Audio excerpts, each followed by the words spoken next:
그렇다면 제3자 혹은 법원에서 바라봤을 때 이것은 파탄으로 볼만하다라는 기준이 무엇이냐의 문제입니다. 아까 잠시 말씀하셨는데 우리나라엔 그 기준이 없다고 하셨어요? 기준이 완전히 없다기보다는 네. 일반적으로 판사님들이 말씀하시는 기준이 있죠. 뭐 둘 간의 별거가 장기간 지속되고 있는지, 또 상호 간에 뭐 대소사에 참여를 열심히 하는지 안 하는지, 그리고 얼마나 연락을 자주 하는지, 또 같이 공동의 행사 같은 것들을 같이 계속 하는지, 뭐 이런 것들이 많이 들어가 있고요. 또 하나는 그 가사 조사나 이런 것들을 통해서 혹은 다른 가족 구성원들과의 그런 면담이나 이런 것들을 통해서 이 가족이 정말로 파탄 났는지 아닌지를 판단을 하고요. 또 가정법원에서 판사님들이 보통 이런 말 해요. 조정으로 건너하시면서 뭐라고 하냐면 내가 당신이 이렇게 열심히 싸우는데 내가 만약에 그냥 둘이 같이 계속 살아라 라고 하면은 행복하게 사시겠습니까?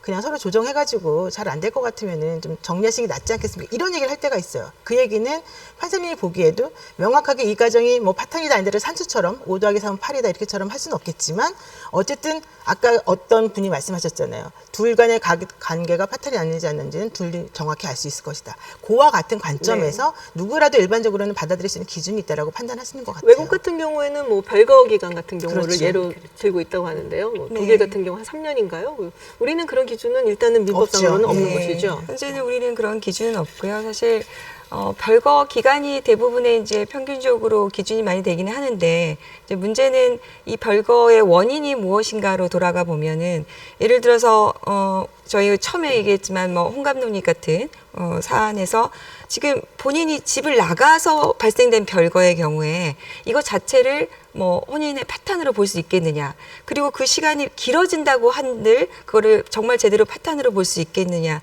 사실 이제 여기서 파탄주의냐 유책주의냐 문제가 나오는 것인데요. 사실 저희가 이제 실제로 진행했던 사건 중에서 남편이 이제 집을 나가서 계속 사업을 하셔가지고 엄청난 부자가 되셨습니다. 거기서 배우자도 생기고 자녀도 생겼어요.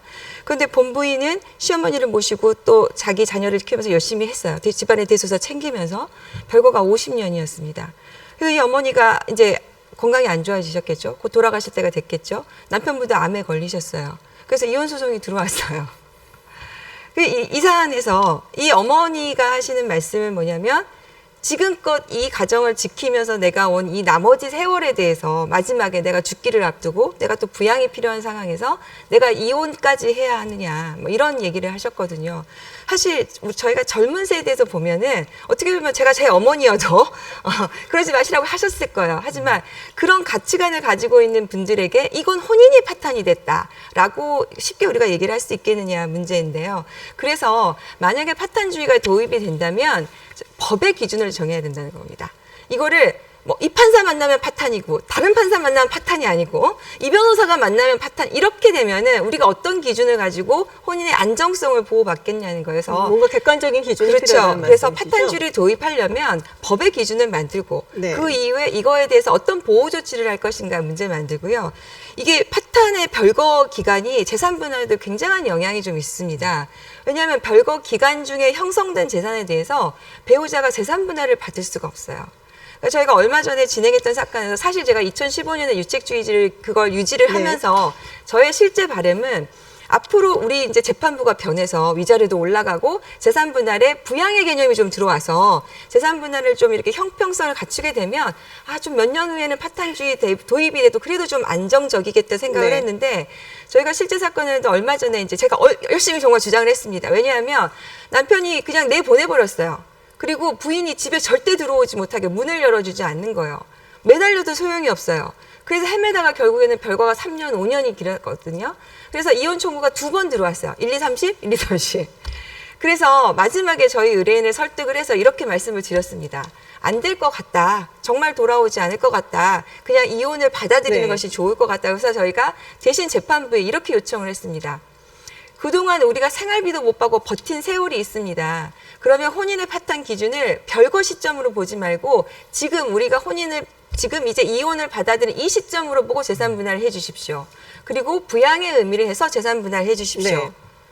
안 받아들여졌습니다. 네. 그럼 이럴 경우에 어떻게 구제가 되느냐 해서 이런 부분이 사실은 그러니까 파탄의 기준을 별거를 정말 해서 이 별거 기준을 가지고 파탄으로 봐버렸을 경우에 이런 문제가 같이 연동이 되어 있기 네. 때문에 기준을 잡는다는 게 상당히 최소 재산분할 말씀이 안 나오셔서 받아들여졌다는 게 무슨 부양의 뜻이에요? 의미가 안 받아들여졌다는 이혼을 안 거는. 해. 아니 이혼은 이혼을 하게 됐는데 됐는데. 그러니까 이혼을 하면서 그러면 이 재산분할 부분에서도 부분이 부양의 인정이 안 의미로라도 재산분할 좀 해주십시오 했는데 안 받아들여요. 지금 재산분할 이야기가 나와서 저희가 재산분할 이야기를 좀 해보도록 하겠습니다. 뭐 외국의 경우에는 정말 많이 받았다는 이야기들이 많이 나오고 있어요.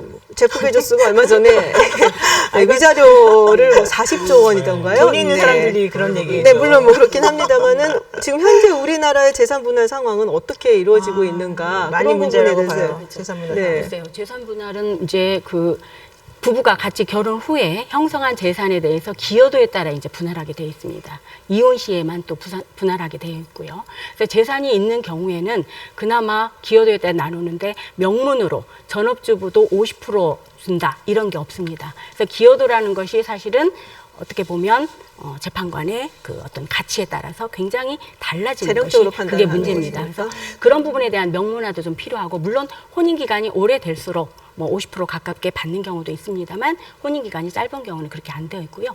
또 하나 이제 재산 분할이 가능하다라고 파탄주의 쪽에서 입장을 얘기하고 있지만 가장 문제는 뭐냐면 우리 그 이전에 우리 혼인 중에 형성한 재산에 대해서 우리 부부재산제가 별산제를 취하고 있습니다. 그래서 별산제라는 것은 재산을 취득한 그 소유자, 명의자가 재산을 관리하고 사용하고 처분할 수가 있습니다.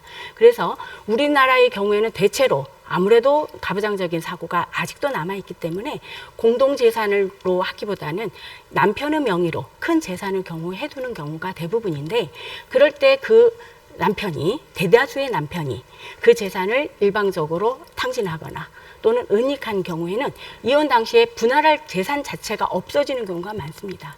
저희 한국가정법률상담소 같은 경우는 좀 사회적인 약자들이 많이 오시기 때문인지 모르지만 저에게는 재산이 많으신 분들보다는 굉장히 사회적으로 어려우신 분들이 많이 옵니다. 그래서 분할할 재산도 없는 경우에 상대방은 이혼하자고 합니다. 위자료도 판결은 받을 수 있겠죠. 잘못 정도에 따라서. 그러나 그 사람에게 재산이 없다면 네. 그게 거의 공허한 권리에 불과합니다. 네, 그래서 위자료 재산 분할이 굉장히 공허한 상태에서 유책 배우자가 이혼을 강요할 때 나는 어떻게 해야 되느냐. 그런 상담이 저희는 많습니다. 경제적으로 그러한 굉장히 현실 힘들어진다는 때문에 말씀이신 것 저희는 같은데. 그런 문제가 네. 있다는 그거는 것이죠. 유책주의나 파탄주의의 본질적인 문제는 아닌 것 같고 지금 그래서- 말씀하시는 것처럼 하는 그런 나쁜 남자라면 예. 제가 봤을 때는 이혼을 같이 해야죠. 살아도 아니지.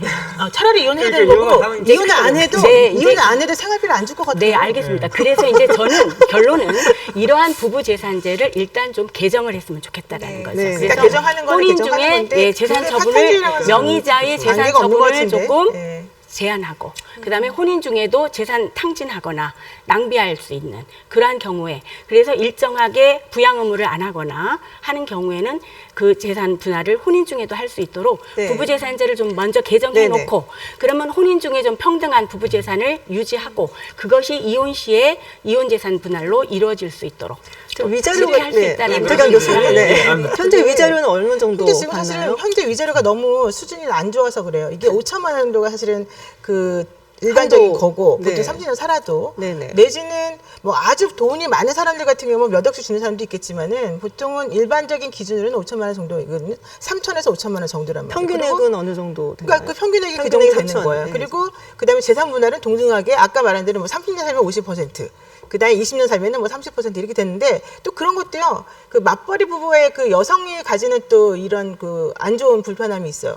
그러니까 그냥 전업주부들은 이제 집안일 하시면서 남편하고 30년 이상 살면 50% 준다 이게 일반적으로 이제 요즘 많이 정착되는 분위기인데 오히려 전업주부들은 아니 그 일하는 분들은 밖에 나가서 일도 하고 집에서 또 가정일도 70% 하거든요. 그분들 그냥 똑같이 50% 가져가라 그래요. 그러면 사실은 그분들은 너무 힘들거든요. 그럼에도 불구하고 또 해요. 왜냐하면은 본인들이 밖에 나가서 사회적으로 일하는 것이 좋기 때문이기도 하고 본인이 또 어떻든 간에 뭐 이혼하고 나서라도 본인이 어떤 직업을 가지고 일할 수 있기 때문이거든요. 그러니까 저는 지금 우리가 논의하는 것들이 좀 약간 이상한 게 좀 약간 좀 제가 좀 이상한 것 같은데 네. 파탄주의냐 유책주의냐를 논의하는 게 아니라 지금 현실적으로 이제 얘기하시는 모든 종류의 문제점이나 이런 것들은 사실은 얼마든지 파탄주의를 해도 해결할 수 있는 부분들이에요. 그러니까 그것들을 빨리 시작하면 되는 거예요. 빨리 시작 안 하고 계속해서 아직까지는 안 되니까 하지 맙시다 이 얘기만 하면은 진전이 제가 없잖아요. 좀 양육비, 자녀 그 양육비 관련해서 사실은 그 이행 확보 문제가 굉장히 있습니다. 왜냐하면 양육비를 지금 줘야 된다 하고 판결을 받아도 제대로 받지 못하고 있는 가정들이 10쌍 중에 7쌍은 못 받고 있습니다. 가장 최근 조사입니다. 그런 경우에 그러면 우리가 제도만 만들면 되느냐? 양육비 주라는 그 결정은, 그러니까 법전에는 우리 법조문 갖춘 때부터 있었습니다. 그렇죠? 그럼에도 불구하고 실제 우리 사회에서 양육비를 제대로 못 주고, 그래서 국가에서 개입하고 국가에서 개입을 했음에도 불구하고 여전히 그런 미흡한 수준이거든요.